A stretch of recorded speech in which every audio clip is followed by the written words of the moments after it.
Welcome to A Fork in Time, the alternate history podcast.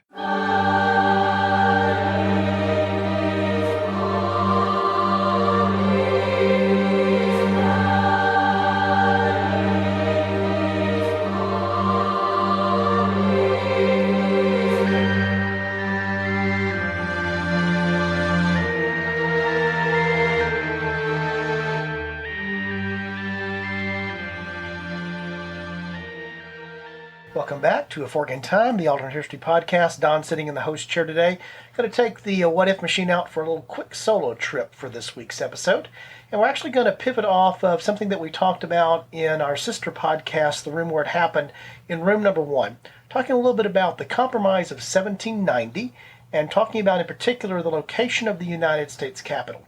And so for today's historical What If, we're going to go down sort of the what if trail of that particular episode with what if the Capitol had not been located to the newly created federal district that we know today as Washington, D.C., but what if it had maintained either its existence in New York, where the government had been housed at that time during the first administration, during the Washington administration, or if it had found itself to another city, one of the prominent cities of the colonial and post-revolutionary period, for example, to Philadelphia.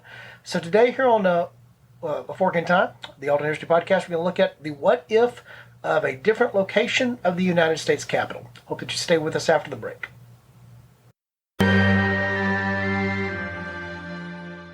Would groceries delivered to you in as fast as 1 hour save you a trip to the store? Instacart makes that possible thanks to personal shoppers in your area who hand-select items based on your preferences from the stores you love. And shopping multiple stores is possible on a single order. Instacart picks the freshest produce and even keeps your eggs safe, all while finding everything you usually buy, providing smart suggestions for new items, and even highlighting deals to help you save money. And now you get free delivery on your first order over $35. Let Instacart know we sent you and help support our show by following the link in the show notes. Instacart. Groceries delivered in as fast as 1 hour.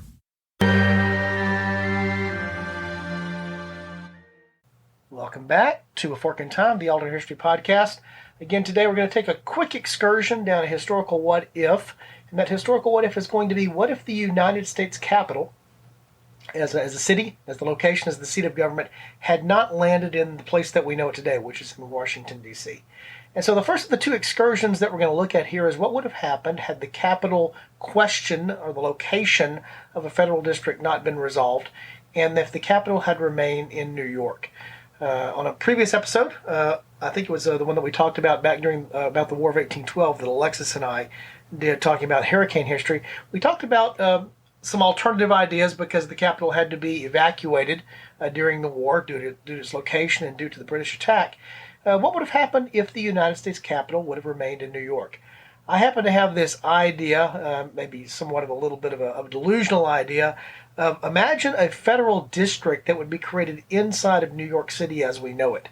Remembering that in the time of the American Revolution and shortly after the American Revolution, there was still much of the island of Manhattan that was not fully settled. Most of what we know today as New York City existed on the southern end or the southern portions of the island. And so imagine that a federal district had been created, let's say, around the area of what we think of today as modern Midtown, or around the area perhaps even of Central Park. And you actually have the United States Federal District, the location for the federal government, which had been mandated under the Constitution to not remain or stay under the jurisdiction of any state, but actually if it were embedded inside of a large city. So the first example I'm going to talk about here is New York. We could also talk about Philadelphia holding this role, or Boston, or any number of other cities that would be candidates potentially for being the location of the new seat of federal government, even if that territory is broken out and made distinct from the state government or the city government where it existed.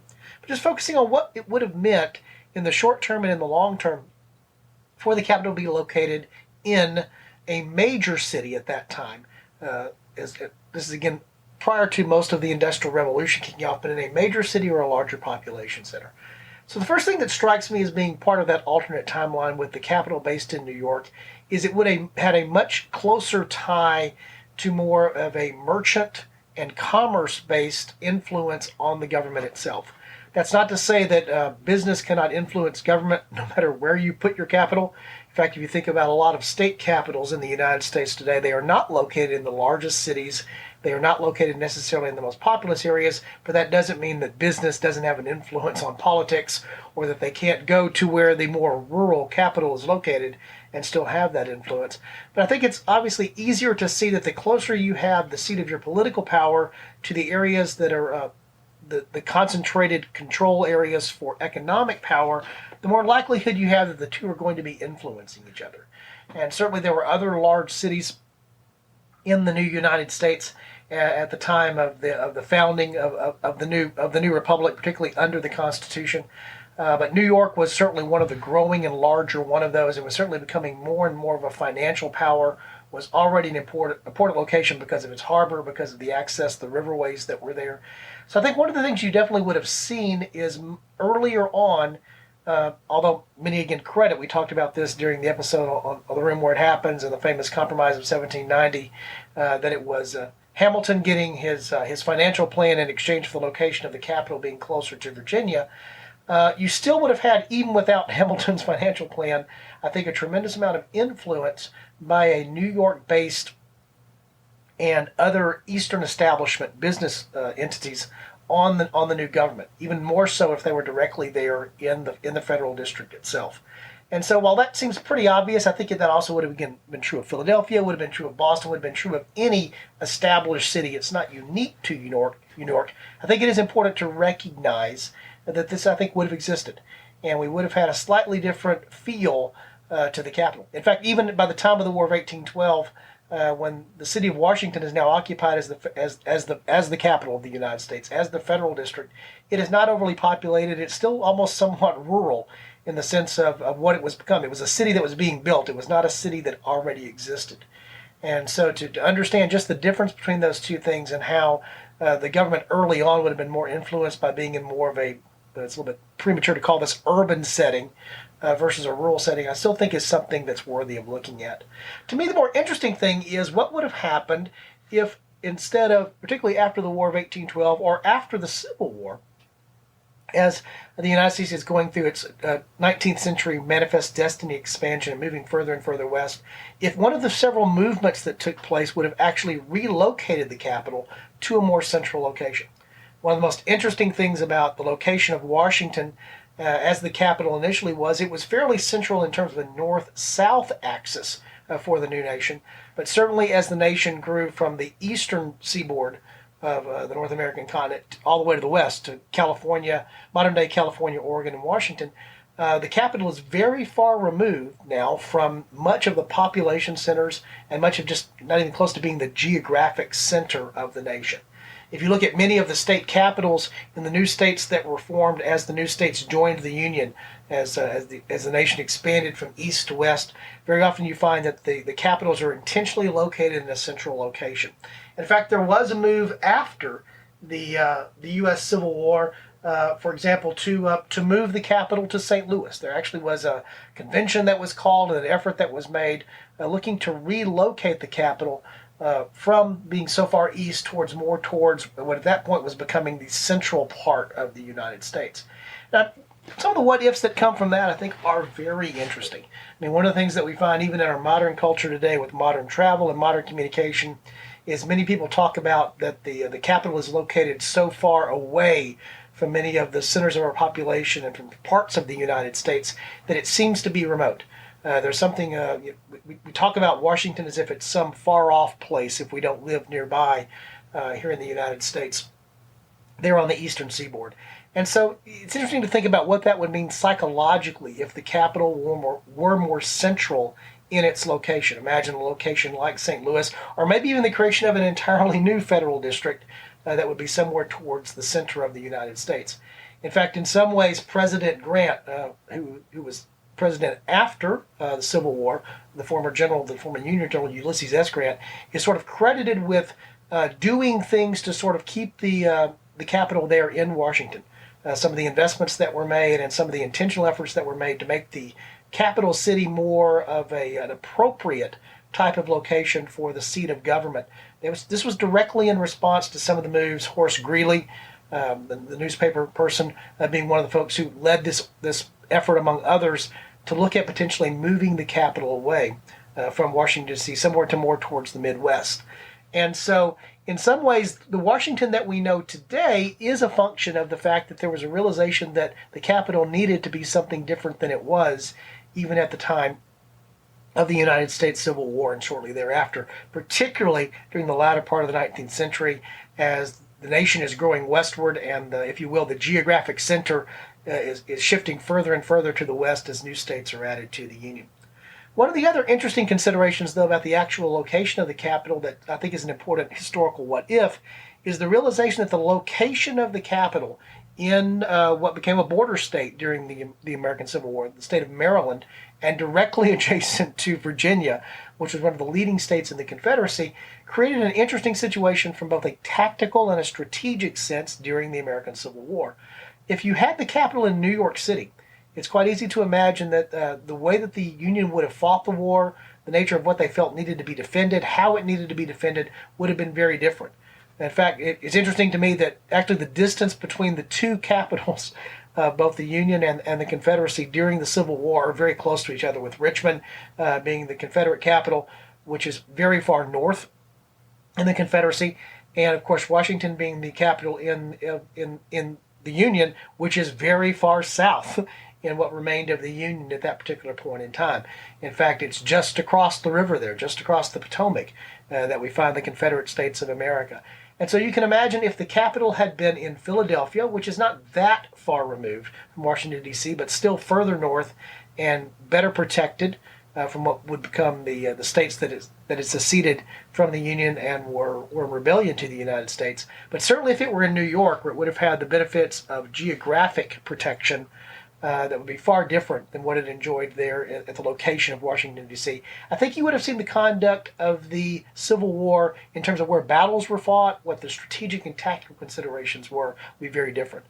For example, I think immediately to Lee's exercise of going into the North, which eventually led to the battle at Gettysburg, the turning point of the war. The reason that was so important was the fact that Lee was actually very quickly moving from Virginia, his Army of Northern Virginia moving into Pennsylvania, and the idea there was to circle around and put pressure on the U.S. Capitol, on the District of Columbia, on Washington, from the north and from the west. That's only possible if you have a capital that's located where Washington, D.C. is. For Lee to accomplish the same task, trying to launch an invasion into the north that would have been targeted towards New York City, would have been a very different exercise, with far more territory and far more challenges, both from actually what would have been capable of defending against that particular invasion, going through New Jersey, going through, again, parts of Pennsylvania, the eastern parts of Pennsylvania, much more densely populated and much more difficult to maneuver than the western and central portions of Pennsylvania were, and the fact that then carrying out the supply lines and the logistics and the other things that would have been required to support an invading force into the north would have been very different if the target of that invasion were New York. Now, the interesting thing that some historians will point out, and some that I've read that conjecture on this idea of how this would have changed the layout, topography, and the execution of the Civil War, is it also might have been the case that some of the border states, I've mentioned Maryland here, who were basically remained neutral for the most part during the Civil War, there might not have been as much of an emphasis or an effort to create that status. And so you may have had a stronger Confederacy in the sense of if a state like Maryland, for example, had chosen to join the Confederacy instead of being placed in the situation that it was because of the location of the United States Capitol. So it's also possible that you may have seen a slightly different organization of which states joined the Confederacy, which states remained part of the Union. And again, as I've already suggested here, without going into tremendous detail, I think you would have seen a slightly different execution of the war. I guess the other thing I would just want to mention, just to briefly, just thinking through sort of the third leg of this potential what-if, when it comes to perhaps it being in another major city along the eastern seaboard, is there would have been the influence of how that city may have grown over time. New York was already one of the fastest growing cities in the United States and the new United States, and would continue obviously to explode over time through the 19th century and into the 20th century, quickly becoming the largest city in the nation.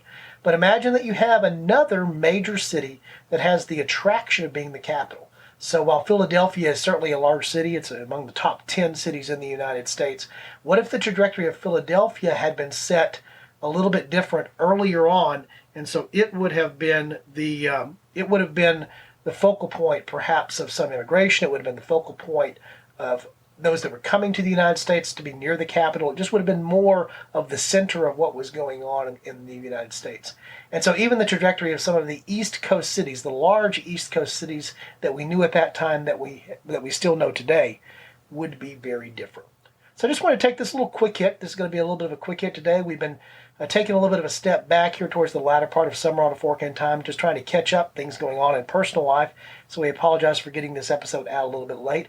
But on this particular episode, I really would like to hear your feedback. My intent probably is to revisit this topic again with some of our show contributors, because I know they would have something to say about it. So if you have some thoughts on this, go to the website, www.aforkintimepodcast.com. And leave us something there. You'll see the particular announcement for this show that's there in our feed. And we'd love to have your comments back and some thoughts as we explore this concept again in the future. So once again, Don, thank you for joining us today on A Fork in Time. Join us next time. Hope to see you then.